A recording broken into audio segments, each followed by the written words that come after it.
He works in schools, but let's be honest, it's. Are we ready? Okay.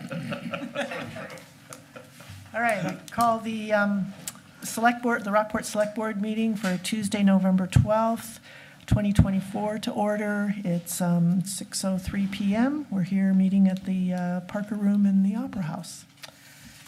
First, amendments to the agenda. I have a couple. We have an action item on the personnel policy. We did not receive that in time for the meeting, so we will not be addressing that item on the agenda. And under wastewater commissioners, we have a sewer abatement request from the Armentrouts, and they're not able to attend tonight, so we won't address that tonight either. Any other amendments to the agenda? No. Okay. First item is public hearing for farmers market at 310 Commercial Street. Yeah, come on up and tell us all about it.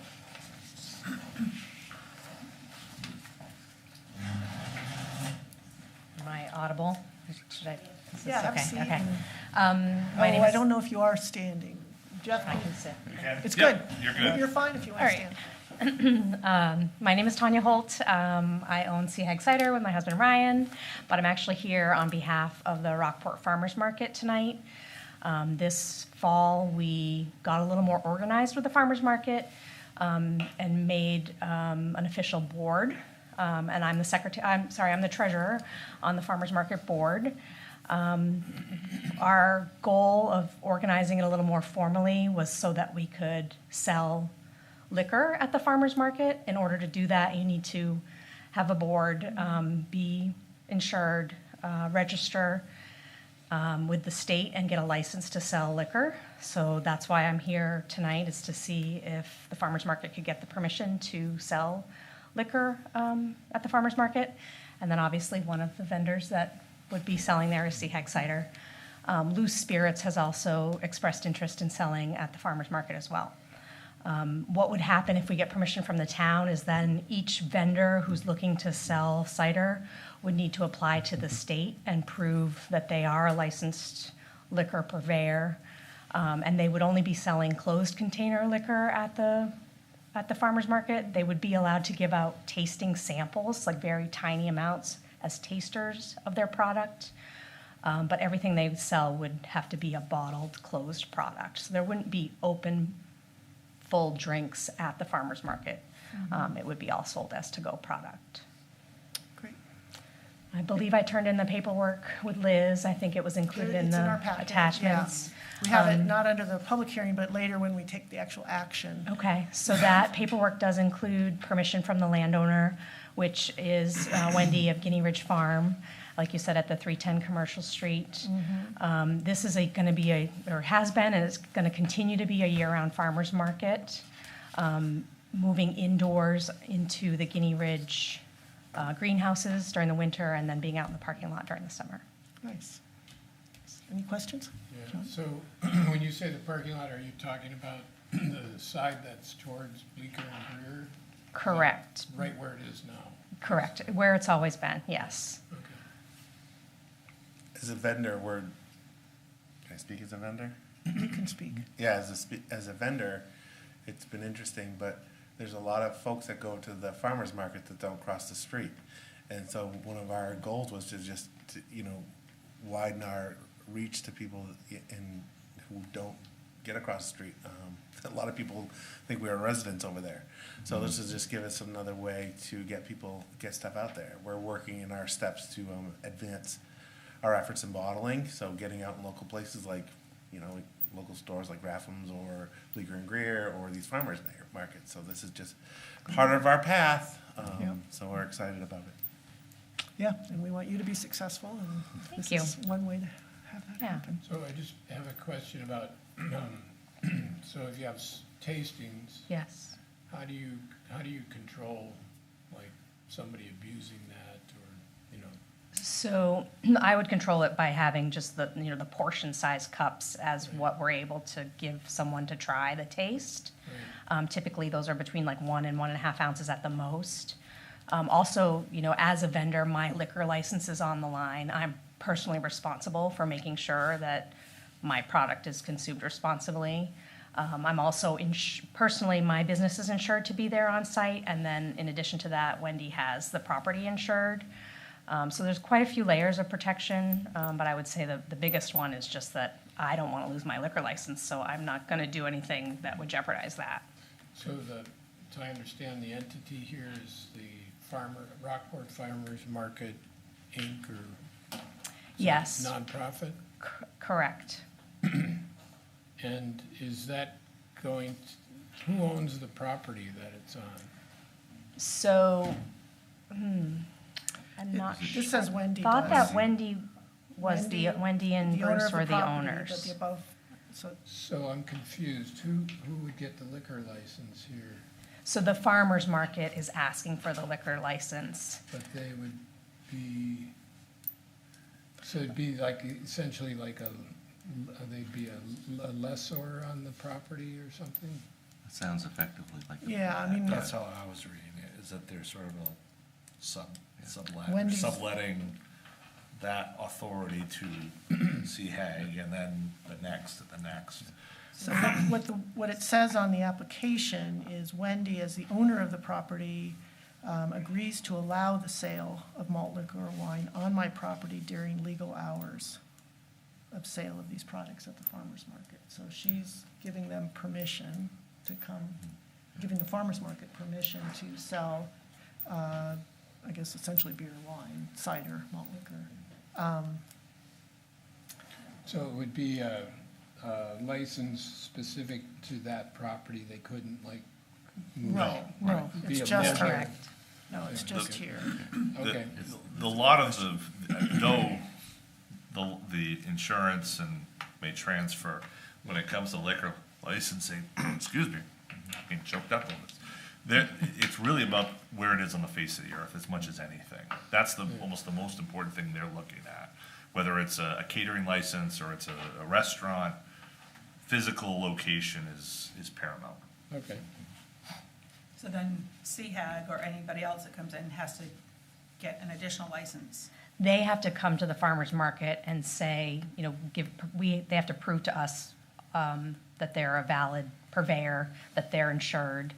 They have to pay their dues. Then they have to apply to the state and give the state the license number that the farmer's market has been granted by the state after we get permission from the town, and apply to be a vendor at that market. Any other Which is questions? what we'll do. Makes sense. Which is what we'll do. once it Yeah.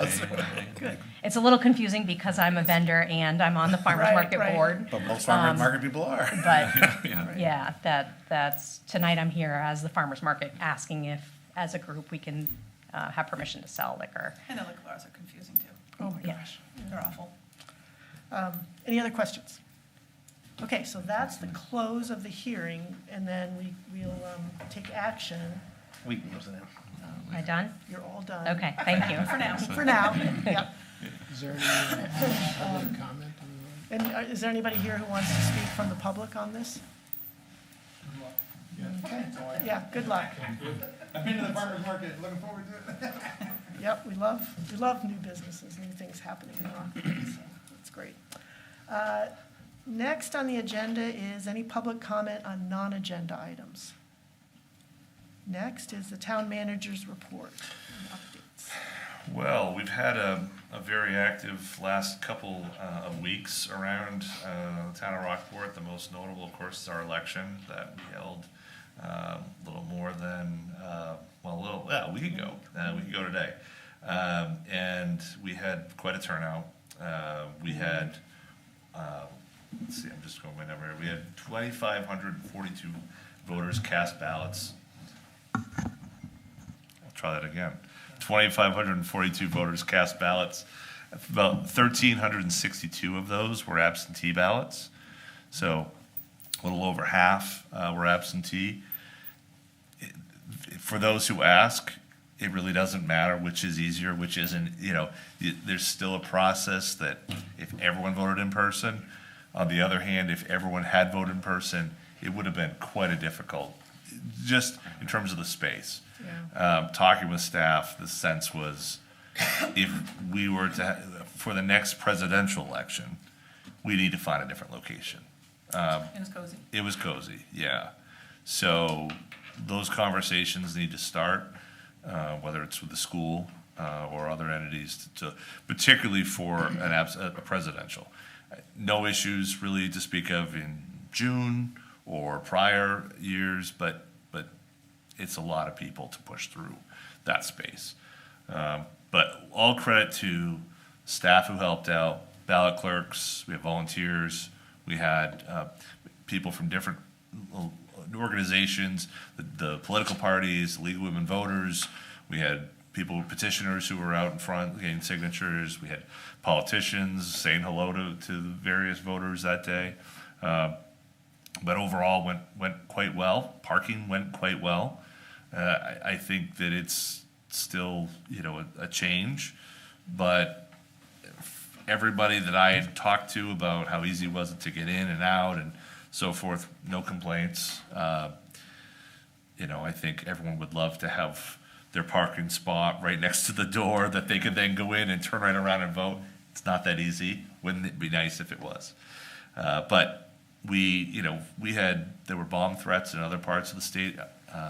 There were a lot of issues that came up that could have affected us, but we were prepared to deal with those circumstances had they had arisen. Thank goodness they did not.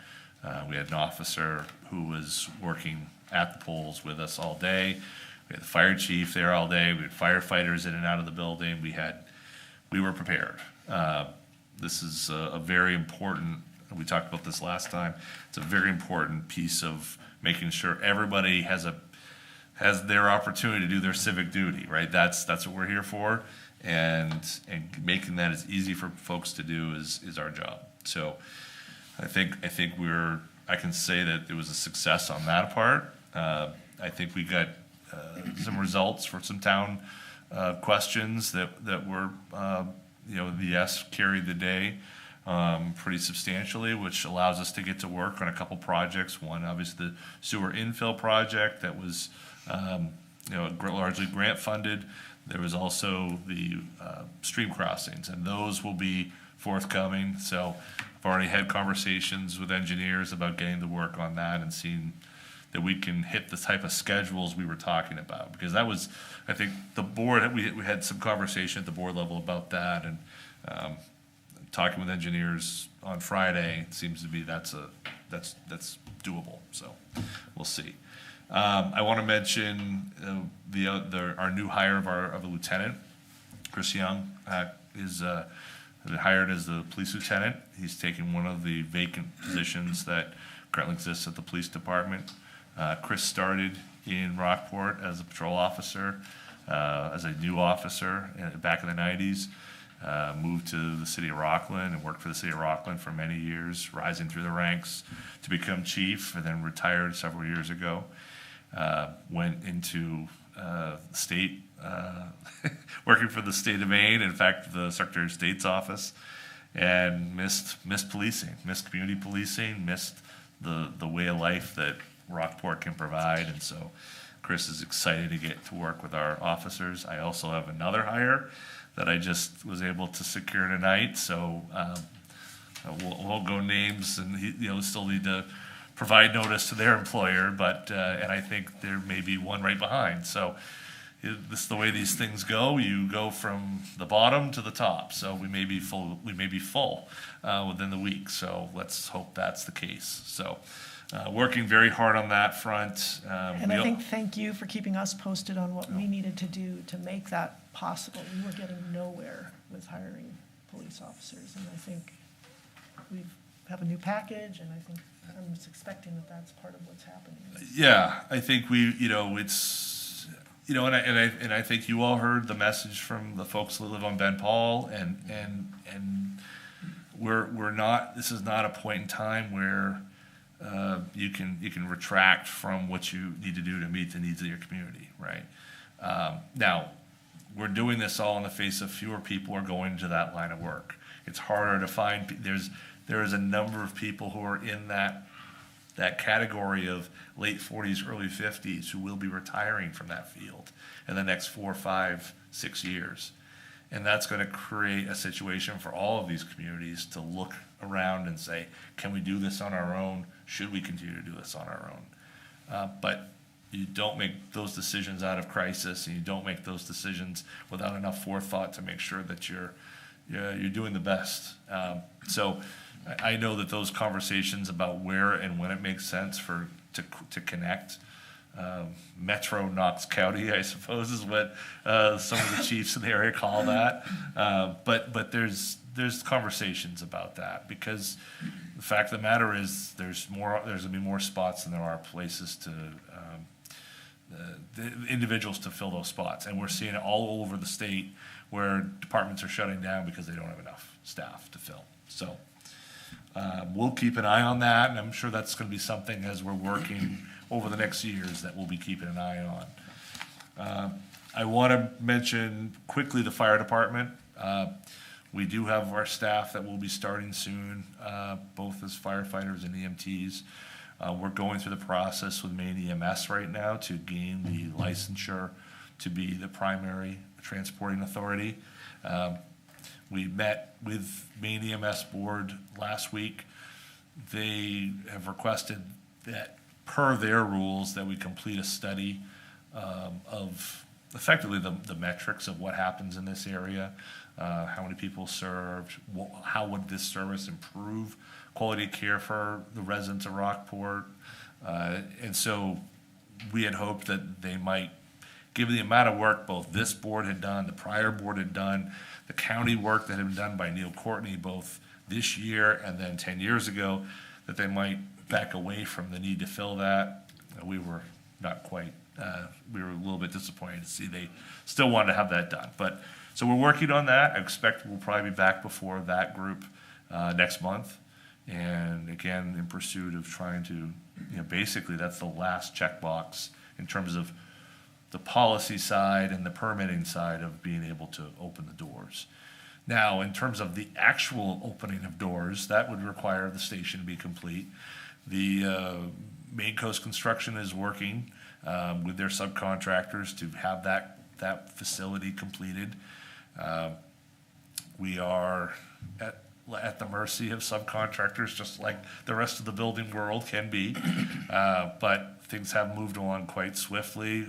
Really great deal of thanks to Farley Incorporated for working extra time to get some of the earthwork completed this past weekend and last week.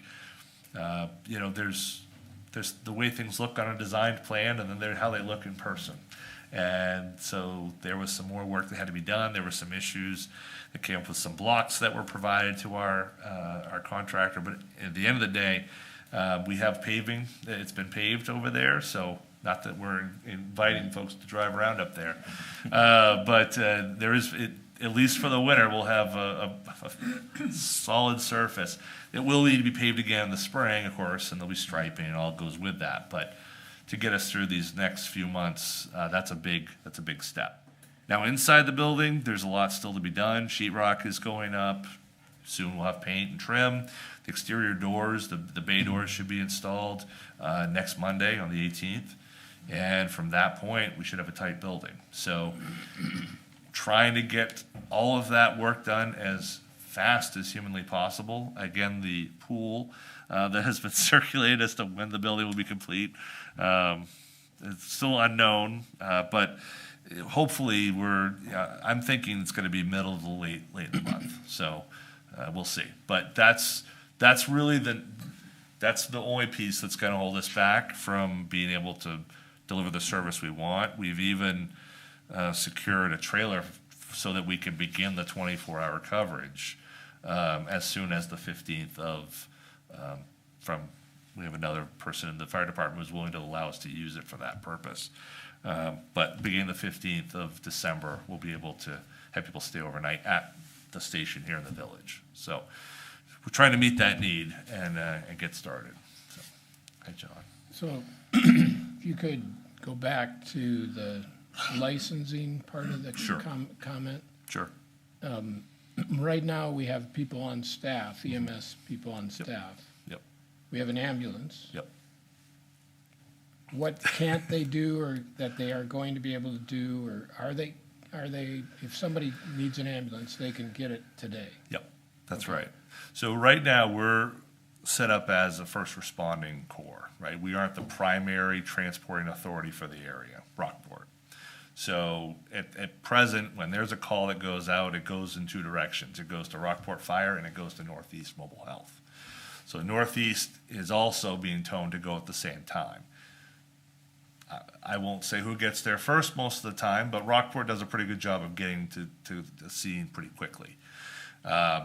We'll provide care, and this is as a first responder, and this is what Camden's doing right now as well. They provide care with the patient as they have them in front of them, prepare them, get as much information to hospital or dispatch, whoever needs it, stabilize the situation, and then Northeast can transport that patient wherever they need to go. So we can't transport? Right. That's right. That's the difference. That's Okay. exactly right. So Northeast has the opportunity to say, well, once you get your license, we'll relinquish our hold onto this area, and you guys can go ahead and take it from here. Northeast has refused to do that. They do not believe it's in the best interest, despite what this board and the people of the town of Rockport have said at the polls. So as a result, that has required us to go through these extra steps through Maine EMS, and which will delay our ability to have the service running to its full capacity. And also, and it's not to make it a bottom line driven issue, but it's certainly for Northeast, the sooner that whoever is the transporting authority, that's the authority that has the right to bill.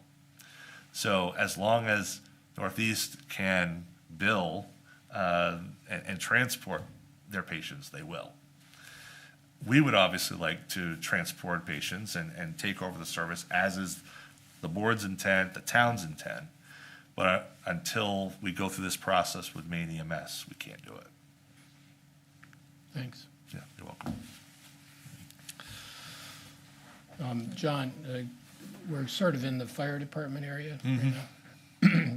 You've said, you did this in your last report where you say you had 365 calls year to date, Yeah, and the crew has had 121 EMS calls. yeah.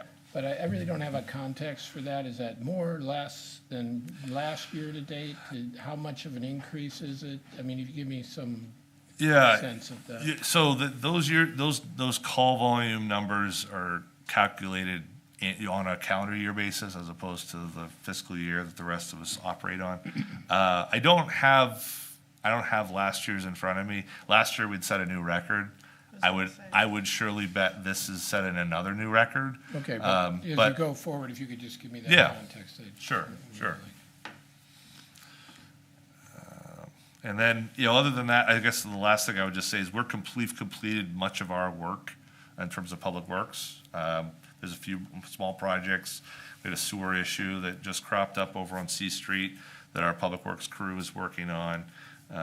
So we're sort of spinning into plowing season and preparing for that end of things. If people have questions about plowing or whatever, I would certainly urge them to call our public works department. And the last thing I'd mention is there's a number of sort of projects and planning that Orion's department is taking on, whether it's the bridge and the VPI, what lingers from basically what are now grant proposals to try to build out what the VPI task force worked on, or secondarily, or maybe primarily actually, to work with the bridge, the people from Maine DOT's bridge division, and ensure that that project blends nicely into the VPI task force, and obviously provide that feedback that the town is working with Maine DOT to ensure that it's as harmonious as that project can be. Obviously, given the scope that they're discussing, it would have a pretty sizable impact, whether it shuts down traffic across the Goose River for a period of time or not. I don't think they've come to final determinations of that, but for those of you who live on that side of Pascal Avenue and want to come to this side of, Central Street, that could be a pretty big disruption. So thankfully we have that new footbridge down the harbor, but not so easy to get your Ford F-150 across there, so. But anyway, Ryan's working hard on that project, and the other I would mention is the Harbor Strategic Plan Task Force. That group has put together an RFP that is now out for circulation, and we're looking for someone to put a proposal together and meet with that group and hopefully start working with us. So a lot of irons in the fire on that end of things, but hopefully some good things to come. That's it. So I rolled back to November of last year, 215 calls. There you go. Okay. So, Thanks, yeah, Kim. That's another 50% more. Busy, yeah, 215 to 365. yeah. Very few of those are for fires. You know, it's sort of our emergency response. Anybody who needs anything, fire department's there to help them. Okay, thank you, John. That's lots of good stuff happening. Next is on the consent agenda. We have meeting minutes from our last meeting, October 15th. Do we have a motion to approve the consent agenda? So moved. Kim, Second? second, John. Any discussion? All those in favor? Okay. Michelle's not here. Next, action items. First action item, act on Rockport Farmers Market application. So we've heard the presentation. Anybody have any additional questions or? It seemed pretty clear to me Yeah. with the farmer's market as the operations entity of it. And the sample size and all that, whatever the state requirements are, sounds good to me. Do we have a motion to approve the application? Are we approving an application? I mean, are you asking for a motion to approve a A license? motion to, I move to approve, this is how it's worded in our agenda. I move to approve the Rockport Farmers Market application as presented.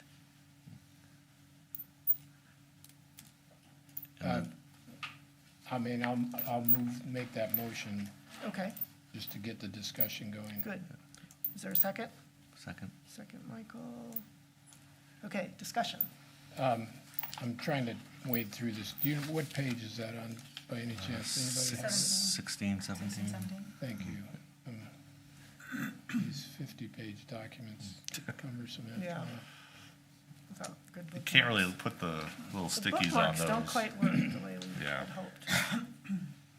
All right, so the application that they have made is that right after this somewhere? Yeah, Yep. it's right, Yep, yep, 17. 17 minutes. the next I just page. want to understand clearly what we're, Yeah, it's application for a new farmer's market authorization, so it's specific to farmer's market. so they've applied to become a farmer's market, or are we approving a liquor license? This That's is what from the State Bureau of Alcoholic Beverages and Lottery Operations, so it is a liquor license at the farmer's market. Yeah, okay. I just want to be clear on that. Yep, No more comments? okay. Anybody else? Okay. All those in favor? Okay. Any, I guess that's 4-0 unanimous. Great. Thank you. Thank you. Good luck. Yes, we can do our Sample. part too. Yeah. That's great. It is close. Yeah. And now we don't have to cross the street. Ah, You got Seahag cider without, until we get the crosswalk that in was place. my problem, yeah. Okay, Thank you. Good night. Thank you. All right. Next is the Act on Fiber Expansion Contract with Axiom Technologies. And we all received, about an hour after the agenda came out on Friday afternoon, the contract, which is identical to what we saw at our last meeting with some additions, as I read them, mostly to just further protect Rockport's interests from our town lawyer. Yeah. Do you want a motion to approve I do. the contract with Axiom? I move that we approve the contract as currently drafted for fiber expansion through Axiom Technologies. Okay. Is there a second? Second. Kim? Any discussion? All those in favor? Great. That's exciting also. It is. Okay, now we are moving into wastewater commissioners session. Do we have a motion to exit regular session and enter wastewater commissioners? So moved. John, Second. second Kim. All those in favor?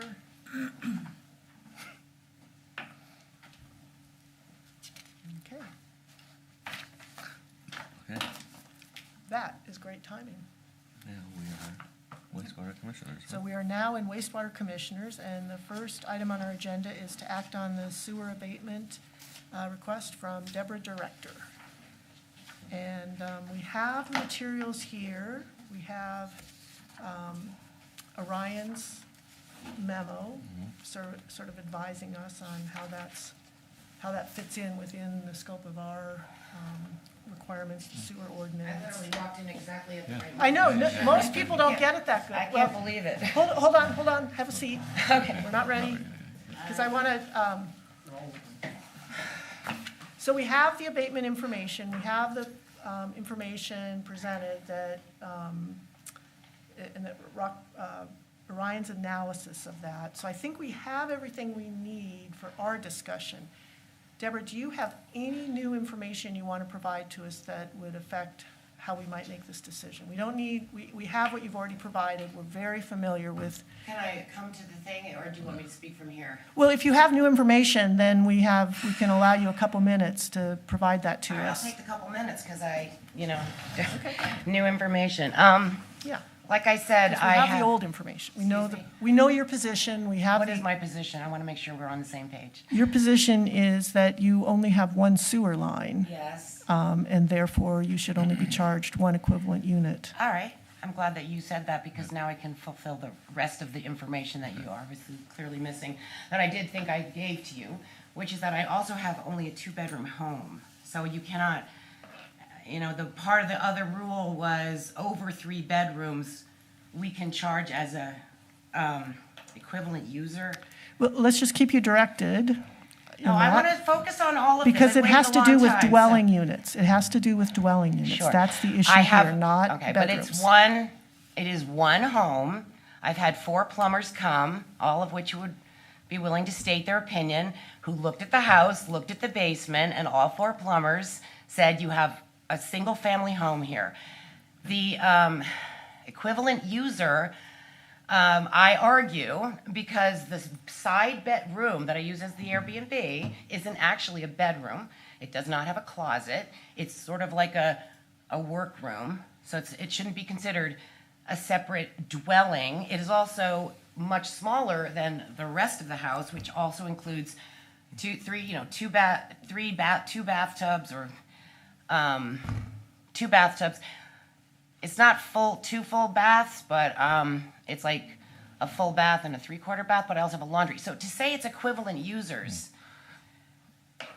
and even if I did have 2 separate apartments that were equal, I still don't believe I should be paying for 2 sewers because I only have 1 sewer line. So the argument that Scott was trying to use with me, well, you have more than 2 bedrooms, you have more than 3 bedrooms. I don't.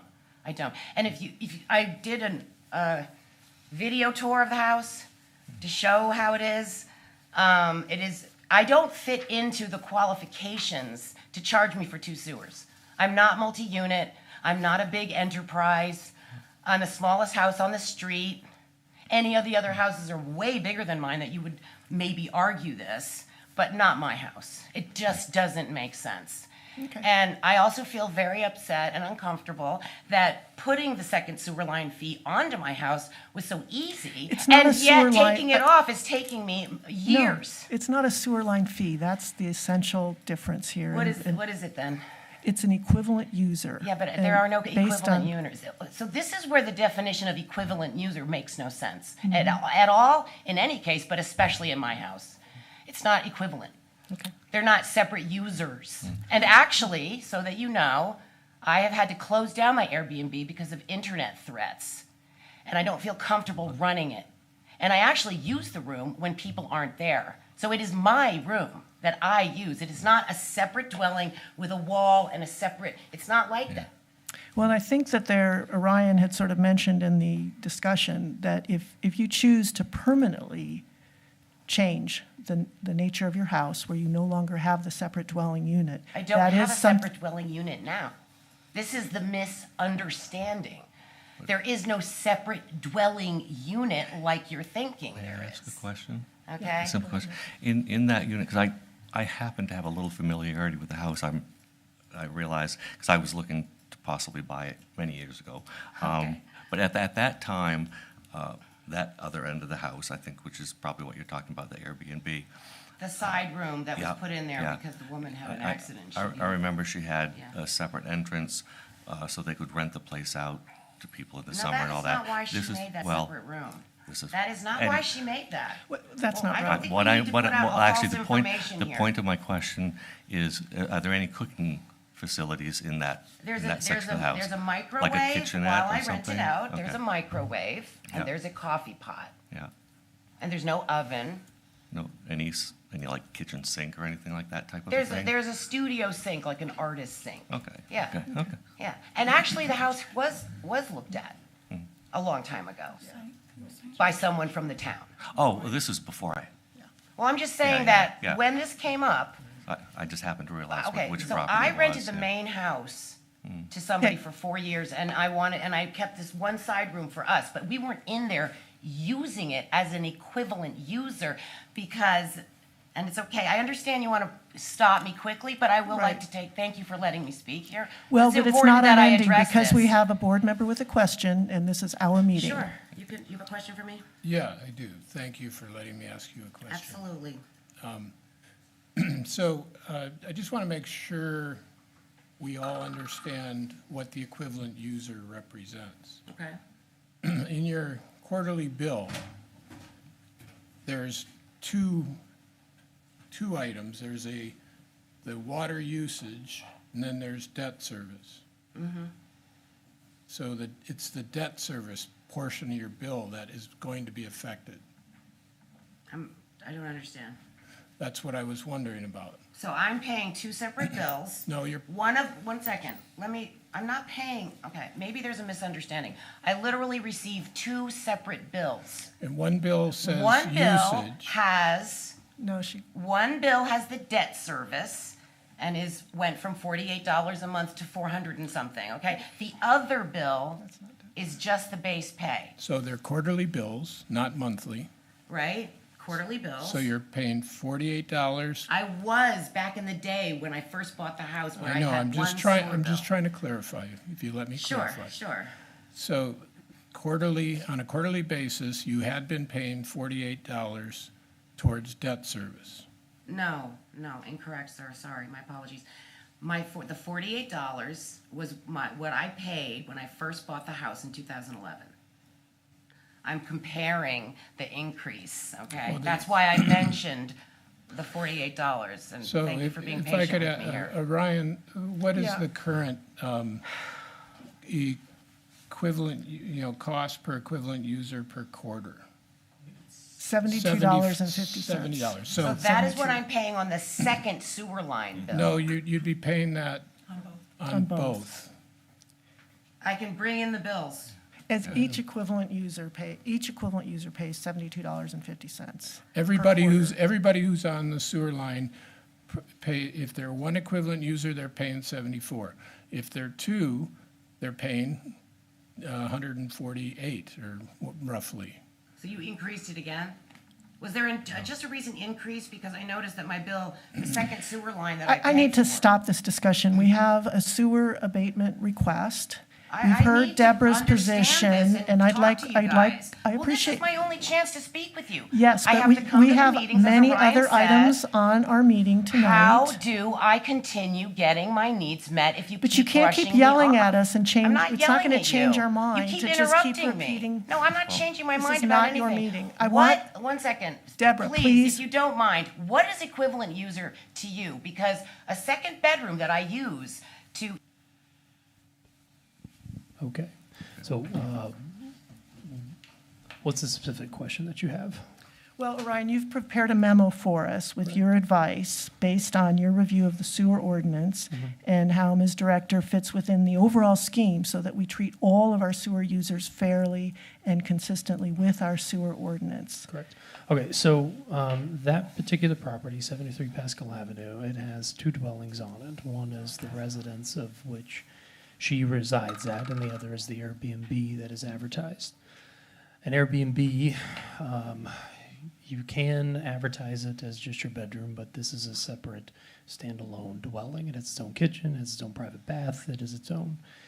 The issue of why she receives two bills is because she set up two water lines a long time ago. She's consolidated that to one line, but the account for 73 Pascal Avenue is still for two accounts. So that's main why- water is still maintained two separate accounts. Correct. So that's why she still receives two bill, but Yep. she has one water line coming Yep. into it.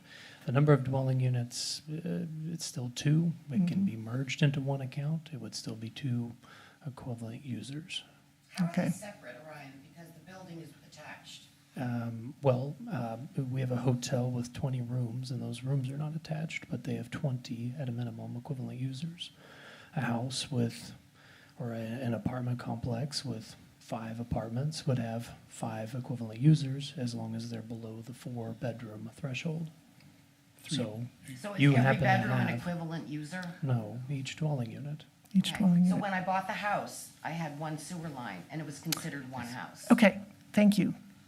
No more. We've heard So this is going to this. be continued, and I'm Thank not you, going Orion, to, for this. be bullied You're welcome. into this. And you can shoo me away as much as you want, but I think I'm paying my taxes, and I'm not getting treated fairly. So the use of the word fair in this context is wrong, okay?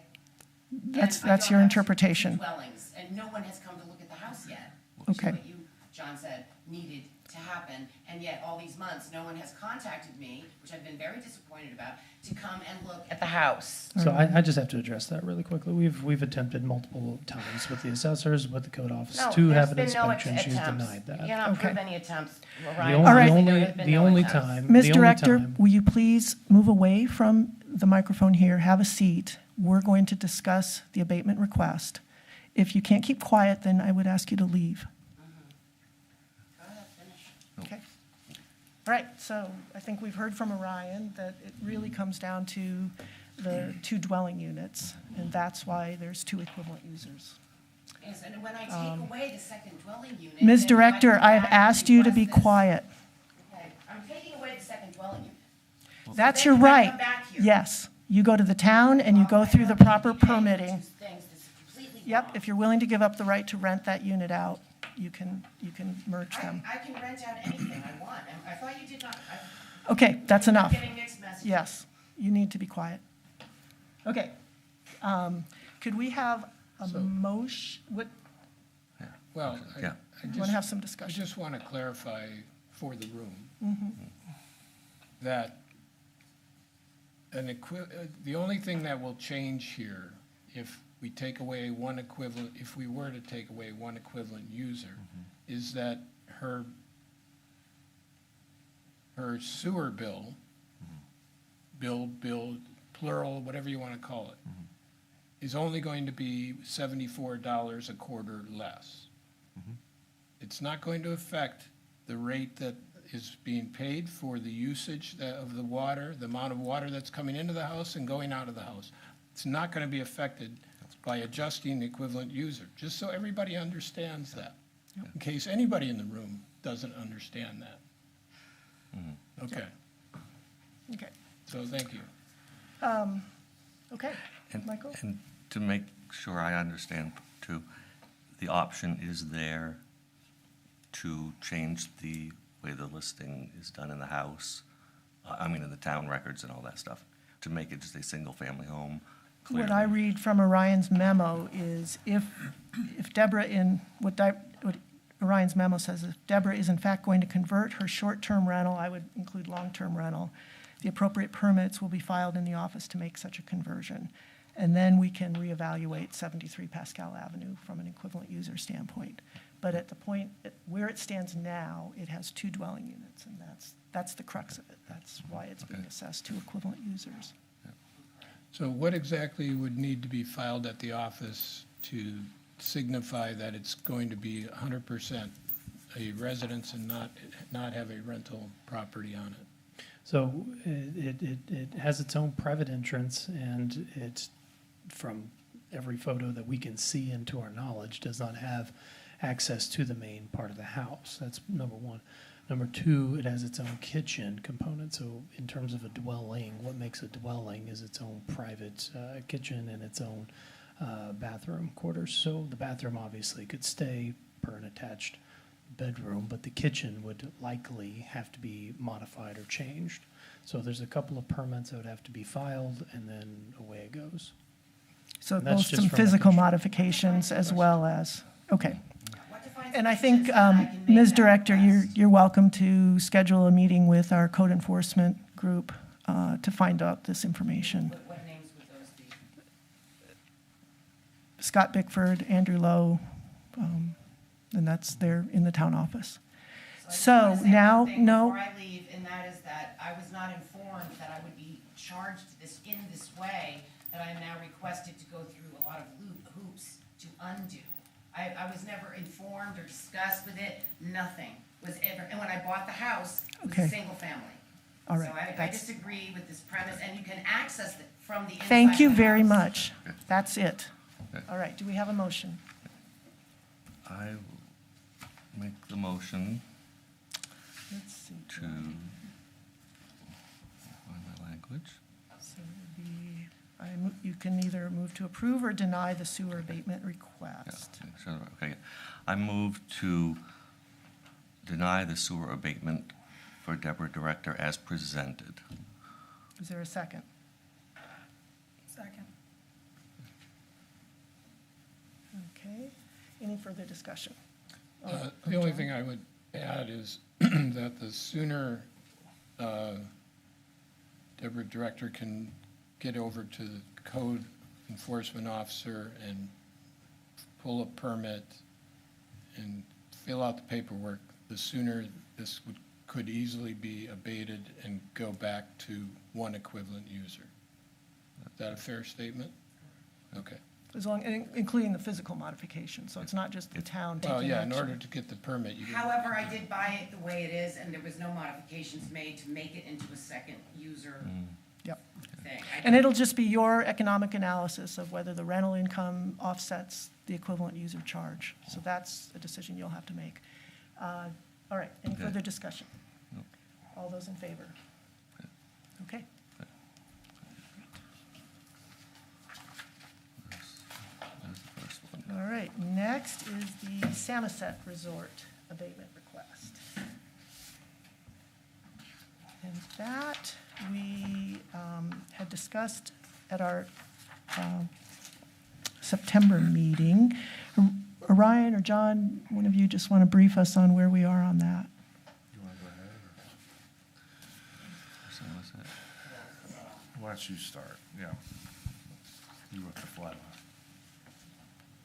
I'm trying to recall from I the mean, I last can meeting, summarize but- what I recall, which is, Well, I guess to recount how we got to where we are, I guess I can do that.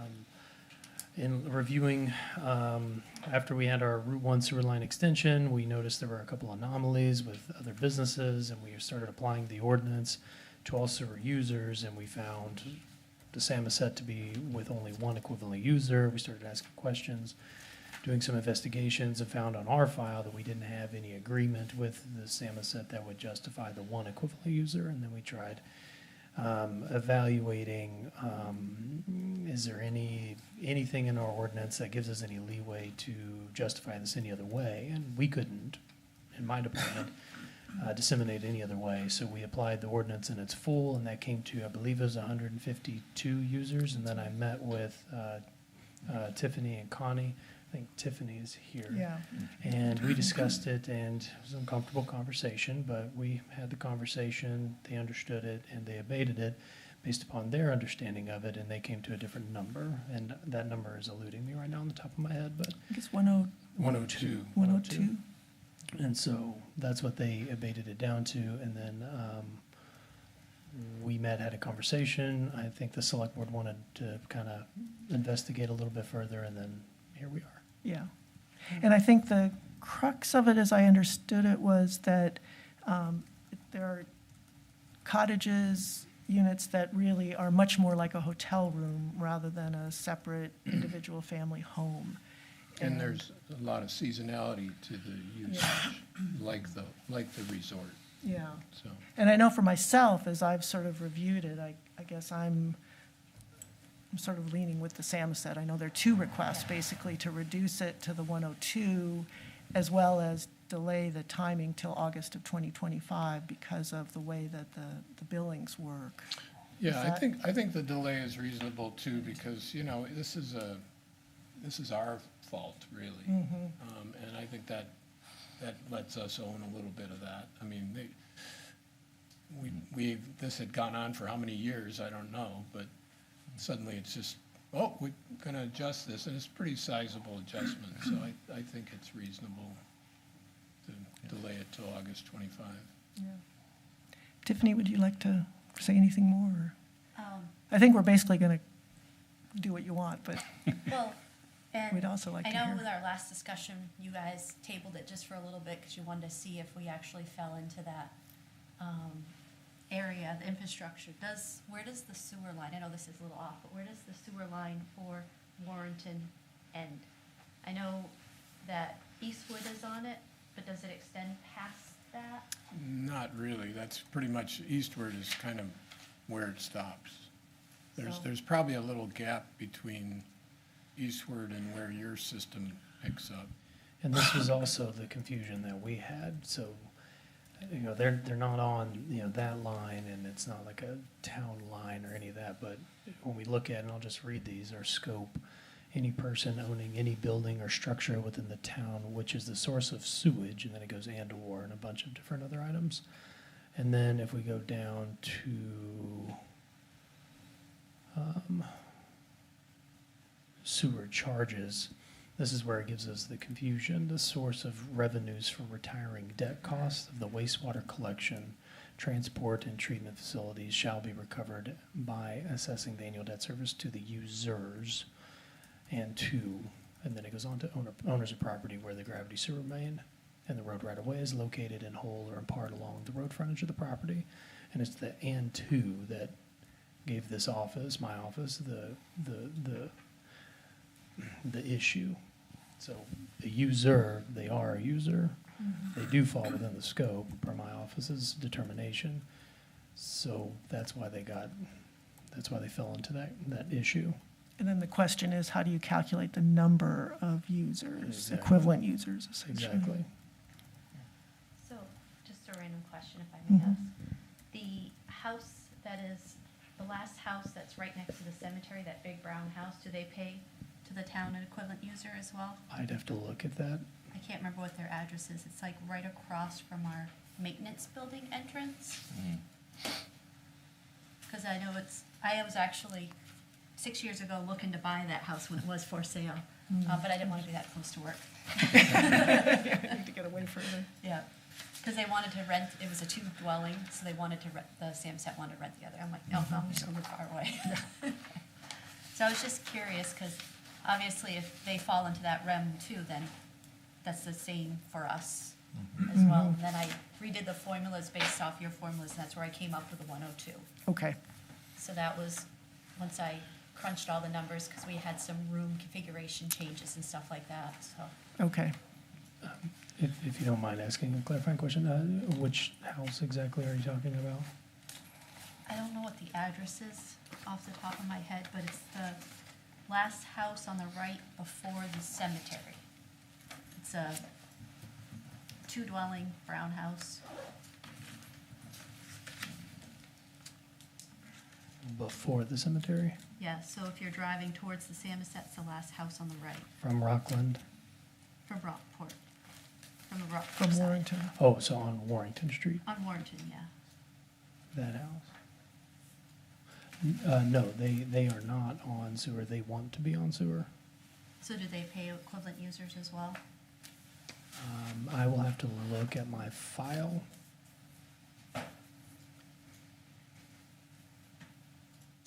extend the infrastructure out to us, I'm sure we would be happy to join in on you guys. You're probably cheaper than Rockland. We'll find out. I wish. It's gonna take me just a minute, but if y'all need to have a conversation about something. If I could just Yeah. interject one point here. So, to get a sense of the cash value of the abatement, if the town were to charge, so the $72, $72.50. yeah, $72.50 for a year, which is $290 annually, with 102 units, as opposed to 150. 102 units, the total would be $29,580.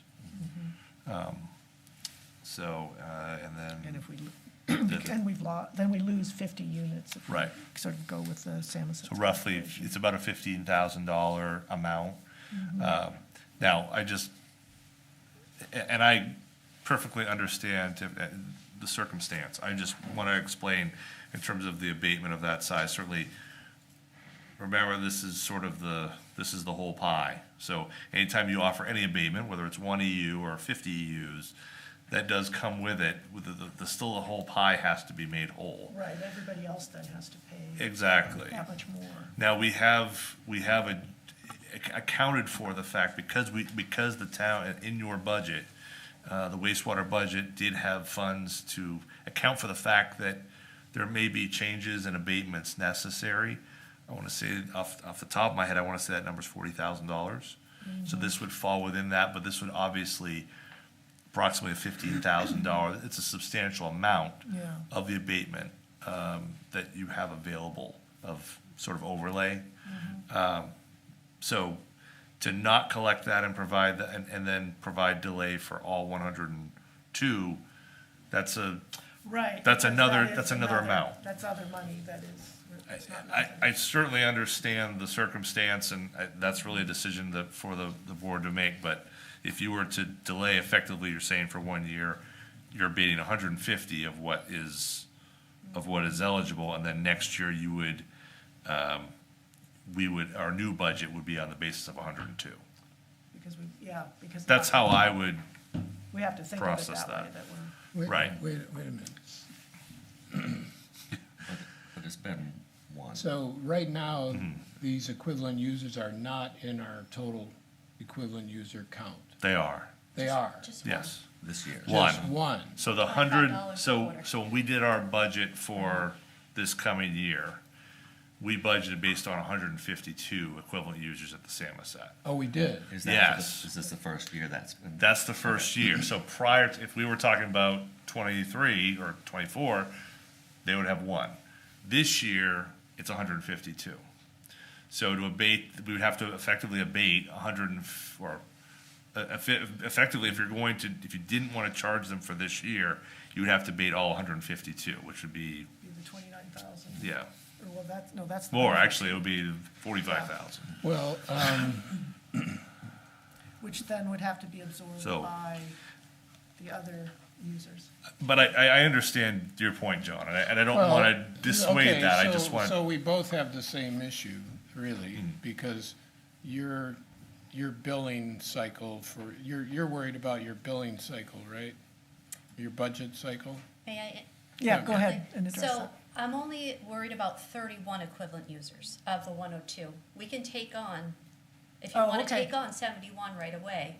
We That- could do do that. That would help, Okay. because that's what Yeah. I was gonna Yeah. propose, is somewhere in the It's middle. the, we- Because those are are they the The timeshares? units, Yeah. that's the budget I'm concerned with, because that would be a problem. We wouldn't be able to, because it's on a fixed budget, and it would blow the budget out of water. Timeshare And that's a zero-based one, so whatever we charge, it's just what we take in is what we pay out. Well, So they we'd both- be willing to take on the cottages in the main hotel, which would be the 71 equivalent users. We'd be willing to do that, Well, that would certainly help, but we're in the same boat, because yeah, we've got a fixed budget. yeah. Costs have to offset the expenses, and, Yeah. so. Well, that's why I understand, that's why I'm saying, if you want to bill us for the 71, we can take that Right. on now. That can happen And now. just delay 31 of them if we could. And you've already been billed probably Nope. for, okay. No, I just got the latest bill, and it was still $25, which Okay. is $25 a month we were paying, so it's just one equivalent user. You were billed for one equivalent user? Yeah, because Rockland sends us the invoice. Oh, because Rockland didn't, okay, that's Yeah, why. got it. Okay. And that was for September usage. So, so Okay. the budget, so Rockland sent you the billing direct, okay, I got So, it. So we have to reconcile with Rockland. Right. On the amount that we've budgeted, which is not your problem, but that's our problem with their good friends Right. and down the road. Got Because it. we do Thank our you. own meter reading, we send them the reading, Yep. then they turn around and bill us. So we're always behind, so I just got the September one on my desk, Okay, and it still had 25, Okay. dollar for the month, which is one equivalent user. So it was still on them billing us that way. okay. So we'll work with Rockland we'll to do Rockland. get that And up. and that bill is once a month rather than once a quarter, like we were talking about. Yes, they bill us once a month, yep. So what we'd be talking about here is we would approve the sewer abatement for Samoset Resort as presented, because that's the 102 units. And we would suspend billing for 31 of the 102 units until August of 2025. Which would be fabulous, August 1st. 'Cause August 1st, and that works That's out. when the fiscal year And starts. and the wastewater budget fiscal year starts, It's July July. 1, but we do our billings in August, right? Yeah, there's a delay, yes, Yeah. yeah. Yeah, so our first billing of the fiscal year will time well with your budget for the, as I'm understanding the timing, for the Yeah. timeshare, so. so by my math, we've got to find $9,000 in the current wastewater budget to offset the 31 timeshare units that, oh no, because we had No. 150. We had Yeah, so it's 150. 120. So we got to find more than that. Well, 152 minus 31, right, so we're, So it'd be 48 plus 31. So we're talking 79 times. We have 40,000 extra in the account to Right. just address any abatement. Yeah, let me just figure this out. 79 times,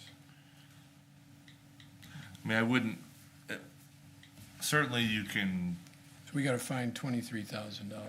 yeah. Let me suggest this, certainly your read of the circumstance and the abatement, I certainly it's, the applicant is here before you, and if you find, if we need to go back and come back to you and determine how to make that work in our wastewater budget, that's Separate. from- that's up for us, yeah, Yeah. yeah, and I'm certainly glad to get back and give you some options and sit down with Megan and Orion and see what we can come up with, but, I didn't want to distract from that issue, but I just want to make sure that the No, four of you understand the No, I other didn't- side, I right? wasn't aware. Just that- as theirs aware of is, that, it's yeah. connected. Yeah, Yeah. Okay. okay. So do we have a motion? I move that we provide an abatement, Approve the sewer abatement? approve the sewer abatement for Samoset to bring it down to 102 equivalent users with 71 effective immediately and another 31 effective August 1. August 1, 2025. That sound right? Yeah, that's what we've been talking about. Okay. Is there a second? Second. Kim? Any further discussion? All those in favor? Okay. Okay, That works. thank you. And we appreciate having the Samoset in our community, so thank you. Yeah, no, you might see me pop in random meetings too. You're gonna buy that house across the street too? Okay, And just again, context for this, okay, the Samoset, the sewer line on the Samoset goes directly to Rockland, does not come on to the Rockport delivery system. It's got its own pump station, all of which even predates the 30-year ILA we've had with Rockland. So it truly is an outlier on our wastewater system. Yep, so it's And- good to be flexible. If I understand too, they maintain it themselves. Yep. Rockport has no responsibility for that, so that does make it very special. Yeah, Yes. yeah, and they're And they a pay great Rockland employer in the directly. area and a great part of the economic foundation. Yep. All right. Next on our wastewater agenda is the pump station installation request. Is Brian here? I am Brian. Yeah. And we have materials in the packet that explain a little bit of background about this. Do you mind coming up and just giving us some? So basically, I have 2 garages on my property, and one of them is going to be converted, hopefully, to add a bathroom to it so that it can be commercially leased. Instead of having, people put a porta potty in or having to walk up to my building to use the bathroom. We want to install a bathroom down there. So in order to do that, of course, it sits lower than the main building. Put in I'm not a plumber, put in a tank with a grinder in it that then pumps it uphill to close to Route 1, where it can be tied into the existing 4-inch line that comes out of the building, but before it gets to public sewer. So I'll be adding more waste to public sewer, but not additional lines to the public sewer. Okay. And I understand that's something we have to approve as wastewater commissioners, is the installation of a new pump station. So where is 461? It's the state of Maine, geez. Bears Den Billiards, Yeah. Yeah. Okay. look at the- right down the street. It's got the merch. Just down past CHAG. Sorry, I'm just trying. No, that's fine. It's the old state of Maine cheese, then it was trapped. Now it is still trapped. Now it's also Bears Den Billiards and trapped. So I'm sorry, I'm trying to get up to speed here Nope, a little ask bit. away. So the building you're talking about is the one that's out back? There are 2 garages out back. There's the Northeast Ambulances in one, is it? Used to be. Yeah, is They're no that the longer. building we're talking about? There's 2 garages, so when you come, if you drive beside my building and go to the back, there's a garage straight in front of you, and there's a garage to the right. 2 2-car garages. This one over here is 90 square feet. Not talking about that one.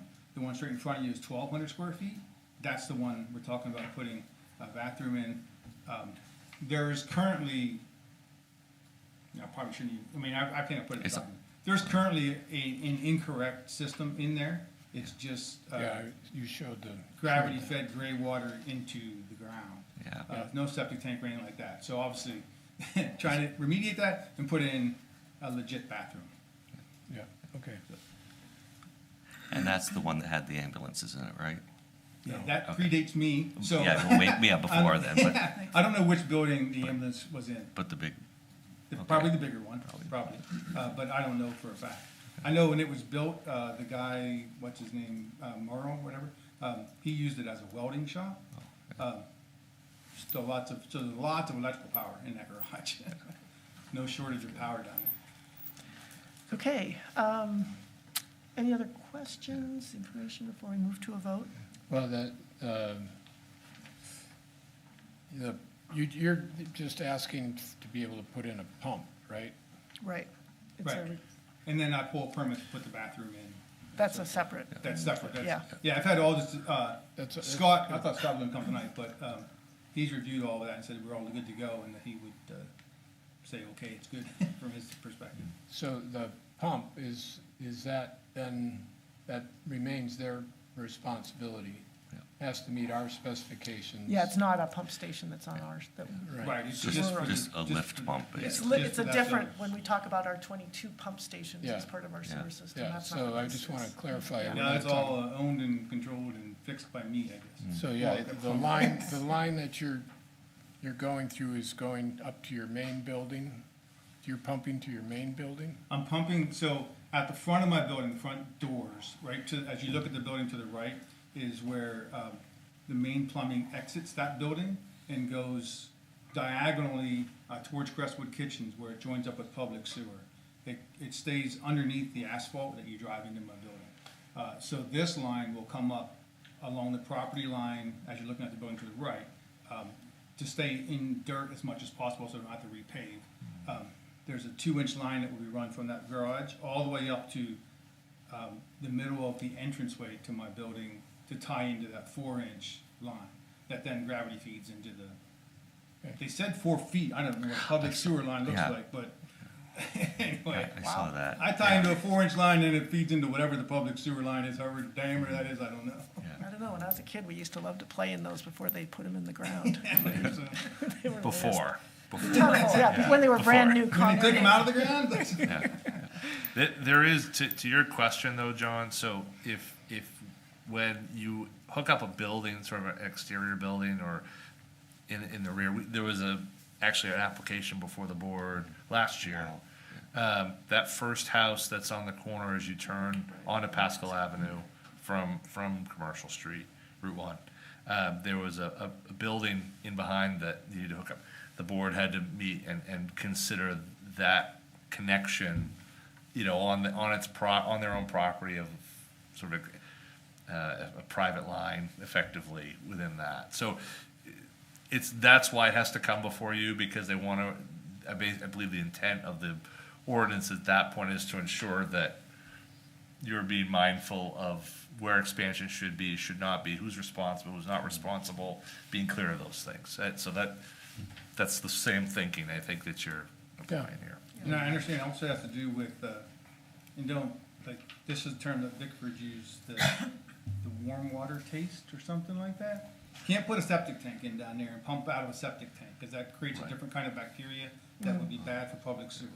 So that's why I have to have this, a different kind of tank, it's much smaller, 300 or 400 gallons instead of 1,000 gallons. Has to be circular, so that stuff can't sit in the crevices and grow bacteria.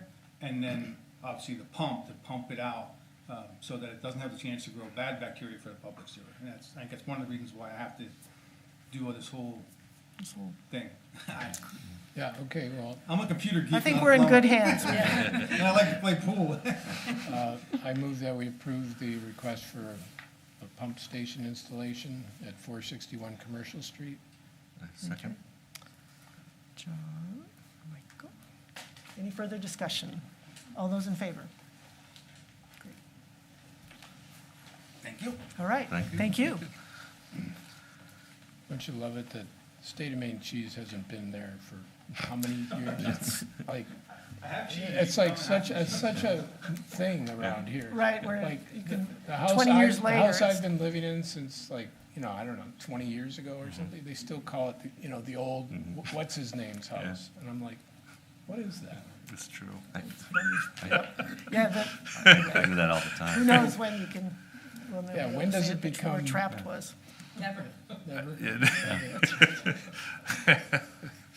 As long as the old locals like Kim or I, or I'm sure Taylor, you can just keep going, just listing them off. Yep.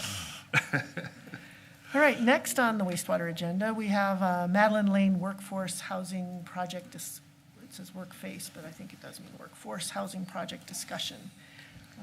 John, you wanna give us a little background on this? Well, yeah, let me start. Ryan. I'll try. Ryan will Yeah, also whichever help one out. is the right one. Actually, why don't you start, because you've been talking with Caleb and Ed a little bit longer than I, and then I'll, if I need to, jump in my part, which is, Do you want us to come up? Yeah, Yes. come on He's up. selling one of those pumps right now. He's selling one of them, so but I can come up if you need. Yeah, actually, yeah, please do come up. So, y'all are all probably familiar with the old site, the Madeline Lane site, and it was previously approved by the planning board for the Hope for the Future application. You'll probably recall that.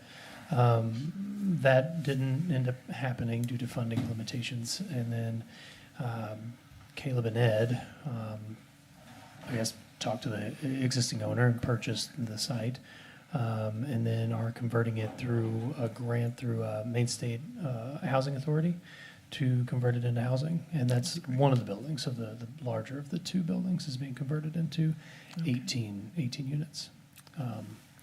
And then I guess to bring us to date, they've started doing the numbers and realized how expensive the usage fee is. And so they're crunching, and there's some limitations that I'm gonna let them explain about Maine State Housing Authority, that they would do a better job of explaining. They know it and understand a little better. And with our fees, what limitations that's presenting for them with the project they currently have. So, John, I don't know if you have anything else to say. If not, I was gonna leave it to them. No, I think, while Ryan was away, that Caleb and Ed had called me up and really were quite concerned, because this is while this project was like some, in that the town really wasn't engaged at all, but everyone was congratulating us about all the hard work that we had done. These are the gentlemen who really did the hard work to get that funding from Maine State Housing, and thank goodness. But it's certainly, there's a bigger, I think, conversation that could be had, should be had, and in light of what we're talking about with the Samoset, and we're talking about with, housing, and we're talking about how these different issues that coalesce. This is a situation where our rates, our costs, are having an impact on really a group that's working to try to solve the issues that I think all of us acknowledge, which is the incredible high price of housing in this area, and how do we get cops, nurses, firefighters, all these people to live and work in our communities. So that's the big picture. And again, Ryan was out, and so we talked very briefly about the circumstance, and I agree. You guys can probably speak to it better than I can, but this is one that I don't think that necessarily this is something that the board is expected to come to a decision to tonight. I think this is really about talking about the situation, talking about where we are. Again, we have an ordinance that has some good sides to it. It has some negative sides to it. Some things that probably should be cleaned up and need some more work. No matter what side of, what's happening in that world, there's some clarity that I think that would help everybody. Everyone you heard from tonight. And some of that may go into some revisions, but this is one particular circumstance that's happening here and now. There may be opportunities for where the town can change policy, but this is what Caleb and Ed are facing. Which is 18 units, I think, what you're proposing.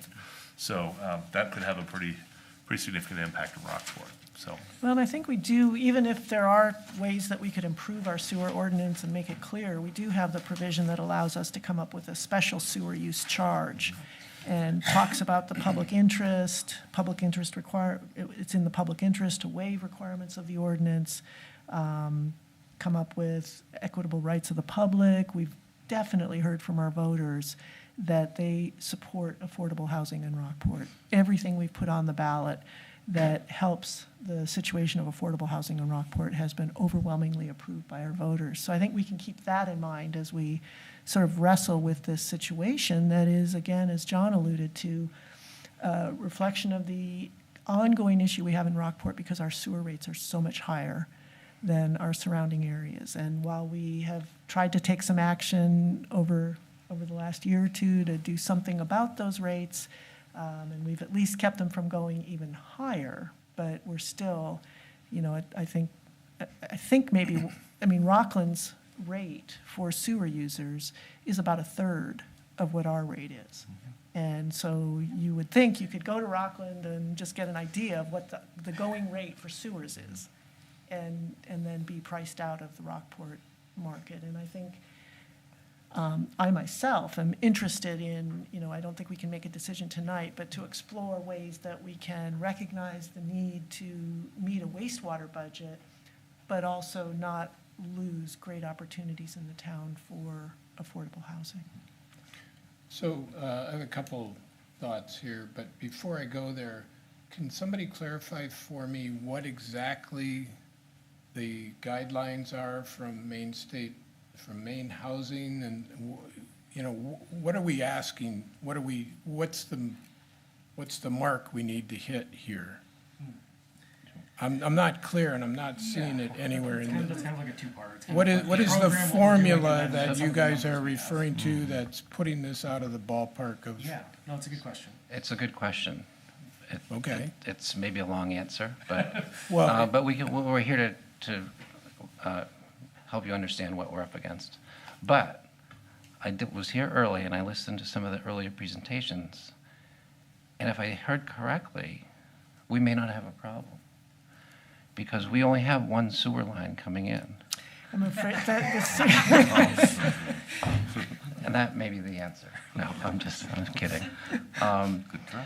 That's a really good question, and there are specific numbers. I don't know how we're going to toss this back and forth, but maybe you can give a little bit Yeah, just more like of a some general overview. background. yeah, just jump kind of- right into the weeds. On main Yeah. housing. I would like to say, though, and this is the first thing I said to Jonathan when we spoke, sort of in sort of this like, oh, crap moment, is this is a little bit on us, and I'm glad you guys talked about Rockland, because we have a project very similar to this, ongoing right now, being built and hopefully be occupied under the same main housing program. And it didn't occur to us when we set our budgets, this goes back more than a year now as this project progresses and we submit to main housing and won the funding.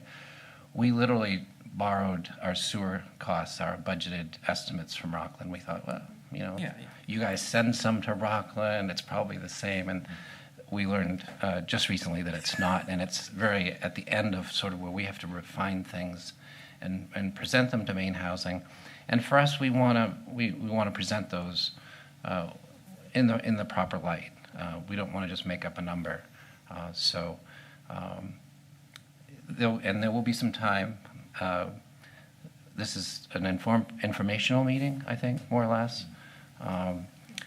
It's sort of our most important thing to learn quickly is could we expect some relief, because this won't be happening, actually going into a budget, an actual, until the thing's built. So we're 18 months away from that point, but we want to be honest and upfront with main housing about what our budget is. So like Ed alluded to, we kind of started doing affordable housing in the area in Rockland under the newly issued Rural Affordable Rental Housing Program, I believe it's called, which is really geared towards smaller scale development. The max units you can do is 18. In Rockland, we have a 9-unit project going on in dead center Main Street. If you've ever been down Rockland Main Street, there's like the Loyal Biscuit and Houston Tuttle. So we're adding 9 apartments above there for workforce. And that's going to be wrapping up here, construction in a couple months. We'll start leasing up early next year. And then, we kind of got wind of this one in Rockport, and it timed really well with the second round of this rural affordable program from Main Housing. It was much more competitive this time, but this building kind of had, a lot going for it. It had gone through the approval process here, had survived an appeal, so we scored very well, received funding, and have been working. I don't know how long ago did we. We've been working behind the scenes for 2 years? Probably 2 years pulling this together. And we're probably, I don't want to jinx it, but we are very close to closing our funding and getting going on construction on that project. So that's 18 apartments. And if you're familiar with the site, there's kind of 2 buildings. One is roughly 16,000 square feet. One is roughly 4,000 square feet. And we're putting the 18 units all in the 16,000 square foot building and hoping to retain the other building and acreage for future use, kind of to be determined. It's going to be a mix of 1-bedroom, 2-bedroom, and 3-bedroom apartments in there. The goal here is to really kind of serve a wide swath of the community, not just, kind of single people or couples, hopefully, serve families as well. Ample parking on site, close to the hospital, close to kind of public services, schools, grocery, just really well situated. The building is in excellent condition. And that has led us, well, I'll let you maybe do numbers. Yeah, I will. Yeah. But just so you know, when we sort of forget, because we're so immersed in it. But this is commonly referred to the target market, is what's commonly referred to today as workforce housing. But there are numbers associated to that. And what that means is someone who's renting, which these will be for rent, would pay no more than, or can make, there's two parameters, can make no more than 80% of the area median income. Okay, so this is sort of looking at people, your firemen, your policemen, your teachers, your people who are making the town work, your workforce, people, restaurant, service, all those types of people who, in the history of workforce housing, it sort of originated in Vail, Colorado, is where the word was coined. And as anybody who might ski knows, those very expensive ski areas ran into a problem decades ago where the workers couldn't live any close enough to the resort to make it make sense. So that they sort of ran into this problem. But now, because of housing costs, it's affecting a lot more than just those resorts. It's affecting towns like Rockport and all kinds of towns across Maine. So that's sort of the target. So no one can make more than 80% of the area median income. And then Maine Housing sets a limit, and it's roughly based on those people using 30%, no more than 30% of their income on housing, which is sort of the standard for what's considered affordable for anyone, no matter what your income is. So we're bound, we're sort of held to what we can rent for. The budgets are very strict and tight.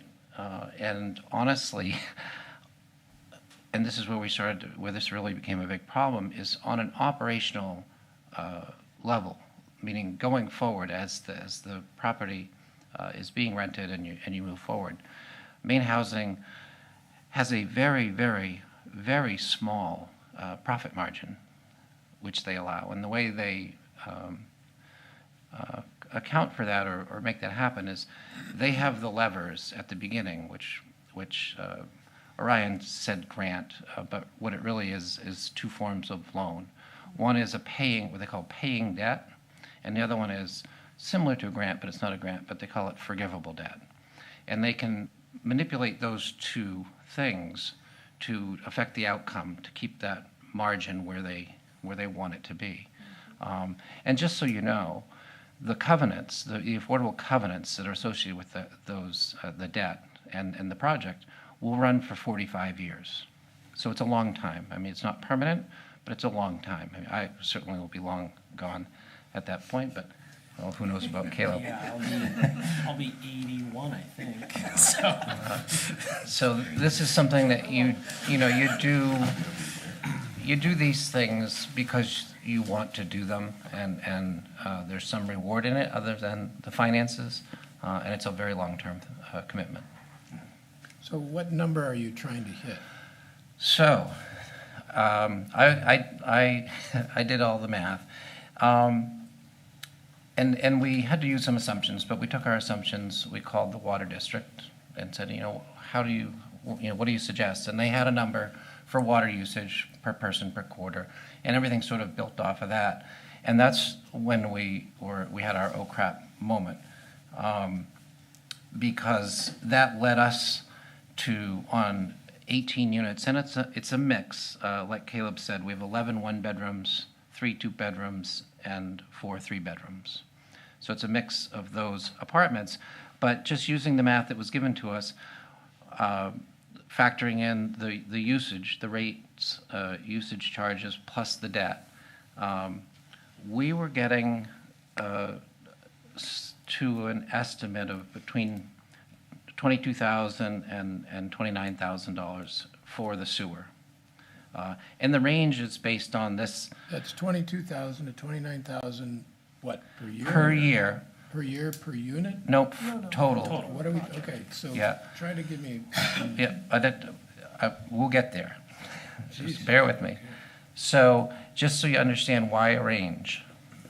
So we were looking at it, and the first thing we did was say, okay, well, we've got, this many beds, but we thought it would be unrealistic to think that there would in a one-bedroom, we would have 100% single users.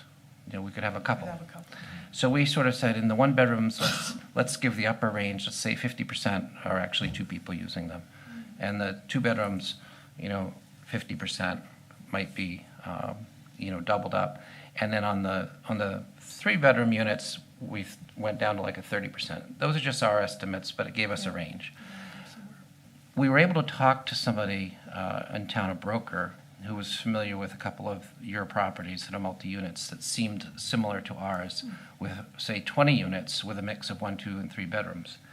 And he told us that the costs that he was seeing for those existing apartments, similar to ours, was between 20 and 25,000. So that confirmed that we were not out in left field somewhere. So now to get to what John wants to know is the way Maine Housing works with the utilities. As I said before, they have a fixed rent. This is how much you can charge for rent. But then they have allowances. Let's say if the utilities are all included, then there's X. But if the tenant, the apartment owner, maybe is billed separately, let's say for sewer and water, then they have a deduction from the maximum rent you can charge, okay? And to just look at a one-bedroom unit, for instance, Maine Housing would say that there would be a $336 deduction. And that annually on a one-bedroom unit, and that would be water and sewer. If you had them pay, Yes, if you pass that cost on to them, we would deduct You would rent take that by much that less much rent. annually. But if we look at how much would, based on our estimates, the one we've been talking about, how much would the actual cost to that affordable housing occupant be? And it would be $955, okay? so they'd get $330 relief in rent, but it would cost them $950. So they'd be out it'd be $600 more. Yes. Yeah, to the renter. And that's part of the conversation we had with John. I mean, one solution is we could just charge people more. But that didn't feel very good, is that you're sort of bringing people into affordable housing. Maine Housing has their formula, and then you could say, well, we want to cover our costs, and so we'll have a little bit less rent, but then we're going to bill you out for that full amount. So, And are you allowed to do that Yes. within the? yeah. That is not the course that we prefer. No. It just doesn't feel right. Well, and it's something that we have to wrestle with Yeah. as a town, because we believe in, we've heard from our employers, they want affordable housing available for their workers. Yeah, it's a conversation happening in many towns right now. Rockland just reduced all of their permit fees for affordable housing projects by 50%. And they just overwhelmingly passed a bond. Excuse me, you said Rockland just reduced all of their fees? Permit fees Permit fees? for qualified affordable housing projects Okay, just- by 50%. Yeah, just want to, And they also had a ballot issue endorsing the council to seek an affordable housing bond and other incentives, which have passed overwhelmingly. So everybody's looking at different solutions. And when we spoke with John and Orion, we just started spitballing, like, here's some ideas we've seen in other towns. One was, well, is there money from a TIF district perhaps that could help Right. subsidize this? But maybe that doesn't work here because we're not in the TIF district. We're not sure. I thought of something that Denise, you mentioned earlier, was could you guys possibly do a different rate structure based on, for affordable housing? Is that within your power? It sounds like it might be. And then charging the tenants. And then the other thing, it doesn't go unnoticed as we talk about whoever had the pie analogy, I think it was you, John, is... It's Thanksgiving time. Yeah, so, Sure. it's one of those things too where this project is really a benefit to the whole community. So, I think there's some consideration to say, should just the sewer users bear Right. all of that? Or is there some way to distribute across the whole tax base? Again, we don't have the specific answers, but we're thinking, and we'd love to have a good conversation about So you're saying that the fly in the ointment here is, the only fly in the ointment here is your sewer rate? So, in a very long process of budgeting and refining budgets and moving it forward, we have come through this process, and again, this is on us. We had that number, and it just kept coming forward until a couple of weeks ago at most, when we spoke, because we are now getting down to these final submissions for Okay, but approval. my question was, is it the sewer rate that's the fly Yes, in the ointment? yeah. Unequivocally, And yes. to give you an idea. Okay, Yeah. I got the answer. Yeah. Okay, so the sewer rate you're working with is current rate $22.25 It's per 100 $20. gallon. 21.25 is what I I'm used. sorry, 21.25. I don't know if that's Okay. right. So, you've mapped that out based on the 18 units. It has to be rolled into your rent, included in the rent, is what you're saying? Or Well, no, you're they saying said if that's you- one of the options. If you make it, Between either that's or. the 900 versus 300 trade-off that doesn't work. Okay. So you have other costs that go into your rent. Of those costs, what are other Rockport costs that go into your rent besides wastewater? Taxes? Property taxes. Property taxes. Okay. That's really the other one. I think Now, you guys that's are where I'm going with Yeah. all of this. Yeah. Okay, because I'm absolutely in the camp that you just walked through about, if this is good for all of the community, why are we just saying, so I think I would love to see us pull away from focusing on the wastewater costs, because the way the ordinance is currently written, if we, do anything on that, we're basically making just the sewer users, the wastewater users in town, foot the bill Right. for something that's good for the entire community. So I would like to see what other options we have to help you with your cost structure to keep the rates down, other than the sewer rate. Is I that think making that- sense? Yeah. That It makes a lot of does. sense. It makes a lot of sense. I'm very much in support of this. I spent my whole day at Habitat banging nails. so Okay. Don't get me wrong. There you I go. understand. I understand. the problem. You offered to go over and help, John? Yeah. I mean, 2 days a week. So, Yep. total fan of what you guys are trying to do. Yeah. Thank you. I'm very familiar with what you're doing in Rockland, so don't misunderstand but I do think that there's something fundamentally wrong about something that's good for the entire community being paid for, because that's basically who'd be paying for it. If you're not paying for it, the burden moves over to all the other users to pick up the tab. Yeah. And just to give a little perspective on that, the differential, so all in, what Maine Housing, sort of their allowance for water and sewer is $72.36 on my estimate, versus an all-in of somewhere between $25,000 and $33,000, what we estimate the actual rates to be.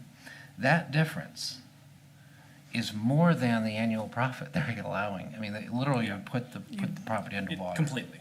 Like, Which for us became a concern, and again, talking about being upfront and honest, that's a little scary for us, because if we present a budget that has a negative cash flow, we're not gonna get funding. No. And that's where this sort of little dance, where we're on the precipice of having to submit something, and it may be a little bit of a leap of faith, and that's what we're trying to maybe gauge from you folks, that we can be confident that we're gonna get somewhere in the next 18 months that's gonna play out to make that work. With the ratios that Maine Housing has, is there, if we did something other than adjust the sewer rates, would the sewer rates still be above their threshold? I would assume someone actually in the town will probably get a call from Maine Housing, because it is an anomaly. For Maine Housing, Rockland has high property taxes, for example. When we put that, and we had the same conversation with Rockland around taxes, like trying to kind of see if there's anything that could be done there, because it was a big number. But we plugged in what Rockland told us to put. we submitted, and our loan officer, we have a loan officer assigned to our project, turned around and called the assessor in Rockland, had lengthy conversations with them to make sure that was a real number, basically pressure testing to understand that that was an actual thing. So my guess is if, we submit a big number, it will look odd to Maine Housing because they're expecting something around $7,000.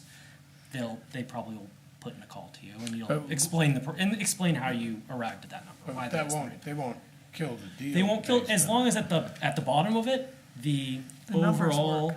yes, the overall income generated hits their debt coverage ratios, then the project can move forward. But it's because it's an anomaly, I'm sure they would have a question. And that overall. And without any adjustment on our part, it won't hit what you need it to hit? Honestly, we could send this in the icky sort of methodology that would be acceptable to Maine Housing, but sort of doesn't feel good from where we're coming from. Right, That 'cause we you would don't- have to then go upcharge Yeah. the affordable housing people. That's the $900 sewer bill they Yes. have to pay. And that would be acceptable to them, but maybe not to us. We don't want to blow up this project. We've been in it for 2 years, so. But that would. I don't know. It's sort of a two-step thing that would certainly pass muster on a budget submission. Hey, that's what we're going to do, even though we have a good idea we're going to be doing something else by the time we. Because it thing could be actually that rolls way, out. that Yeah. you can keep the process moving Yeah. while we sort out on our Yeah. end what's. And honestly, these numbers that Maine Housing, their allowances need to be updated. They're not high enough. They're not real. And that's part of the problem too, but again, sharing a lot of things that we've learned, this project was in a competitive process with 18 projects, all of which had final approvals and it was Wow. very competitive. 6 got funding. Congratulations. So Maine Housing is the gorilla in the room, that if you don't sort of get your project through the way they like, they've got people standing in line ready for Right. money. It's Well- not a great position to be in. Yeah, I think, for us. I don't know if we want to do some sort of a straw poll in the board, just offer support for this and, Absolutely, Please, and be, to look into what our options are, what legally we can do. find a way to do it. Yeah, Okay. definitely. Does anybody feel like they can't seeing support everybody that? nod. Maybe, we don't necessarily need to have a formal straw poll, but I think, are we all in We agreement? need to reduce the project. We'll just go hand the nails for free for a couple of days. Free I got labor. an extra tool belt, Mike. I got one. Lead the way. No, we're very supportive. I mean, Mine's dusty. I'm sensing from everyone on the board. Yeah, that we're absolutely. I absolutely mean, we've committed got and a supportive. Habitat project queuing up right down the street as well, so it's going to be a pocket neighborhood, hopefully. Yeah. So that's the first step, and thank you very much. Yeah, that's amazing. And we're here to work with you. Caleb's handy. I'm an hour and a half away, but I'm up here a lot. I've got my own lane on Route 1 now. Okay. So we're really willing to work hard at it with you, and whatever you need from us. I would encourage you to share your full budget with Orion. Yeah. So we can really look at the parts that I think are going to get to what you want, but not, again, keep it on the entire community, not just the wastewater Got it. users. All right. We can do that. Any other questions? No, thank you Okay. so Awesome. much. Thank And you. thank you, like This is just said this at the exciting. beginning, I work in a lot of different towns. Caleb is lucky enough to be here and in Rockland, and it really, you folks really are supporting these projects, and Rockland is too, and it is noticeable. These guys have been so supportive throughout the whole thing, so thank you for that. Yeah, thank you. That's great. Yeah. Good to hear that. All right, thank you. All right. So Libya is expecting his dad, not Eddie. I was gonna Driving a say, Chevy. well, the Chevrolet dealer. Yeah. I was just gonna say, it's kind of, Ed is dad, Eddie's the son. yes. My grandfather. Yep, yeah, oh yeah, I know, I know. Oh, she knows everything. Yeah. I say, I know you, it's been a few years. Thanks again. So next, move to exit wastewater commissioners back to the regular So moved. session.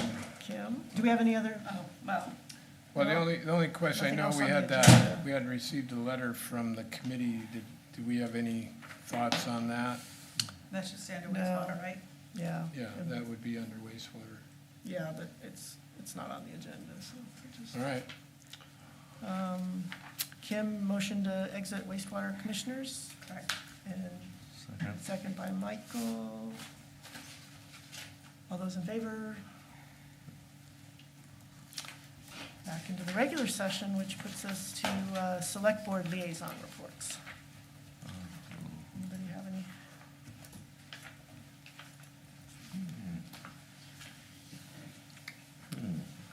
I can do a quick one on the Parks Committee. Please. They just put lights on at the the trees, at Memorial, the tree at Memorial Park and over in Goodrich Park. So I think there's still a debate about when it's okay to turn the lights on, because you don't want to rush Too them. soon is too soon. Yeah, so I'm not sure what the answer to that is, but we will have. Day some after days. Thanksgiving.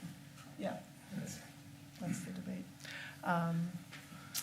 Library Committee is going strong, just is about to receive some additional money from an estate from a Rockport resident who left her entire estate to the Rockport Library. So that's going to go into the Library Committee's endowment and continue to support our beautiful library.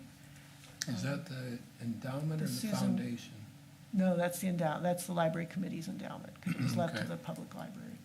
Okay. Um, Which means it can be used for, Operation, maintenance, all the I don't know what all the limits are, but you know how the town pays the personnel costs of the library, and basically the Library Committee pays all the other costs for the library. so it could be for capital improvements or solar Yeah, I don't panels see why or it's something like that? limited, yeah. Yeah, okay. Yeah, there's been talk about, in some way trying to find the addition of get back our 7 parking spaces. Spaces, there you go. So there may I be like some that sharing idea. between the Library Committee and the foundation and the town, so we'll talk about that. It's capital planning season, so Yes, this is when we it's get these the time things to ready for start thinking budgets. about that. Yeah. So we could use those 7 spaces for sure. Love it. That's, I'm in my newly appointed Harbor Strategic, what are we calling the committee? Harbor Strategic Plan Task Force. Task Force, okay. It's a mouthful, but you got there. Been enjoying getting up to speed on that. One thing I'm observing in the conversation that, just as an observation, I'll offer it to encourage some action going forward, which is the work with the comprehensive plan, with the harbor strategic planning. I mean, they feel like it needs to be a little bit better synchronized between the two, because it's almost like one's operating independently. We're not really, I don't want to say not paying attention, but not really that conscious of the impact of the comp plan on the harbor strategic plan when it finally comes into being. I'm probably not making good sense there, but I think the Harbor Strategic Plan Group is hyper-focused on just their mission or challenge, and that's good. The problem is they got to see what's to the right and left. So that's my task as and select that's where board. a select board Yes. liaison comes in So handy. that's what I'm finding. Okay, I see how I need, so I bring into the meeting, what's going on over in comp plan, what's going on with, the parks and recs group, and we have some very good goals in the draft comp plan right now. It takes 270 pages to, you got to wade through, but you go in there and you'll find plenty that overlaps with the harbor strategic planning. I had just a side question. So I guess maybe this is a place where I could ask the question, which is, we increasingly with global warming and, you know, warmer winters, it appears our harbor park is, the usage of it is, the season is expanding. Yet, I just went down there this past couple of weeks, and there's like half of it is now storing the docks. And we have, you know, our Holiday on the Harbor thing coming up. And why are we putting all that, you know, basically storage on the prime real estate of our centerpiece of our town? I don't know. It just, it's incongruous. And those aren't even the town docks. That's right. They can, why can't they go over on the other side of the Goose River, tuck them under the bridge, or, you know, there's a lot of other options here, and we have all that other property. Why are we putting it on the grass to begin with? Yeah, yeah. I mean, am I just like the only No. person in the room thinking No. this? Yes. No. Yes, you are. I mean, we've taken a beautiful park and made it into an eyesore. Yeah. Well, I think that's part of my hope, that the task force and the harbor committee eventually can come to some sort of understanding and maybe create a path there. There's a lot of past practice that goes into that. So the answer is we have always done it that way? Oh, John, come on. Come on now. You know. I wasn't born yesterday. All right. No, I mean, There look, are a lot of- yeah. we have always had, there has always been, you know, winter boat storage, okay? That's, some people like the boats there, some people don't like the boats there. Some people don't like the fact that there are some boats that don't fit next to other boats. I think that the comparative amount that we receive for it, there's an argument to be made whether or not the juice is worth the squeeze of that. There's a lot of liability that the town accepts by having boats stored there, and when we have increasing flood events, those are issues. Some of those floats that are not town owned. Hold on, let me finish. Some of those floats almost floated away when we had the flood last January. So my point is, it's a bigger issue, and I'm sympathetic to where you're going with that in terms of saying it's something that deserves greater discussion. I don't think I have the answers to it tonight, but I think the task force could be part of that answer. I think the harbor committee could be part of that answer. You know, we work We have really not well with. approved the harbor committee, we Yeah. haven't approved the harbor rules and regulations Yeah. finally because of these very issues. But I think there's a lot more to that, but I'm sympathetic to what you're. Well, I'm not the bigger suggesting we picture. take away the boat storage. I'm just saying Well- that if you look around a little more, you know, critically at the use of the space, I think there's other options in parking those those floats right in the middle of the grass in the park. I would love to see them not on the grass. However, the alternative is, by the time you have all of the space that you used up, grass is usually where they end up. They don't end up on the pavement, they end up on the grass. And a lot of them, all of the floats that we have right now are privately owned around the harbor. So they're residents or they're taxpayers who we store them on their behalf. Is that a good policy? Should we be continuing that forever? I'll let the harbor committee and others weigh in on that, but I would love to think there's a better solution than we have right now. It's gotta be a better way to do it. It's a, Any other liaison reports?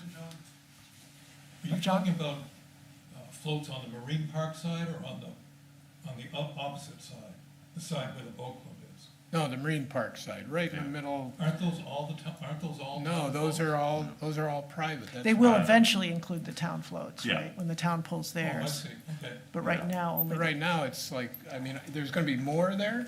well, the town floats will. Oh, I can't wait. Well, they're good for climbing on during Yeah, Christmas time. Yeah, Yeah, we can just have Another the reason. fireworks on top of the mountain of floats that is growing there. I would imagine logistics, though, have something to do with the fact that they're there because they right, they come lift it up up. with a crane and then just So they're Yeah, not but they then could trucked easily somewhere. take them around the Goose River Well, and you bring them up could, on you the could stop the bulkhead. winter boat storage and fill that area with, I mean, there's a lot of options. I mean, we, That takes a group to sort of figure Yeah. out what our. that harbor community is wants. nothing but lifting things in and out of the water, so Right. I can't, But I then can't moving believe we them away. can't figure that one out.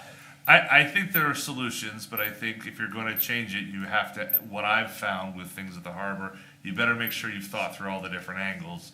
And have all the players who Yeah. need to weigh in on it. And that's where the task force comes from, because you want to make sure that all those stakeholders are part of the solution. When we talked about Skyhook, trust me, I heard a lot about that situation and how that was handled. And I think there were some mistakes that I made. I think there were some mistakes that Skyhook was making. And I think the answer is that if we're gonna make changes, we gotta make sure they're uniform, make sure everyone understands them, make sure, whether it's the fishermen or Mainly Lobster or the boat club, everyone knows what the deal is, everyone knows what's happening, everyone's part of the solution, and this is the best we can come up with. That's all I can say right now. Is it working 100% the way I would want? No, it does not. It doesn't work 100% the way Abby would want either, and I think, or probably the harbor committee for that matter. But I think we can come to a better place than we are right now. It's gonna take time though, and take hard work. Two other things I wanted to mention. We now have a meeting with the Camden Wastewater Working Group for next Wednesday, so Good, okay.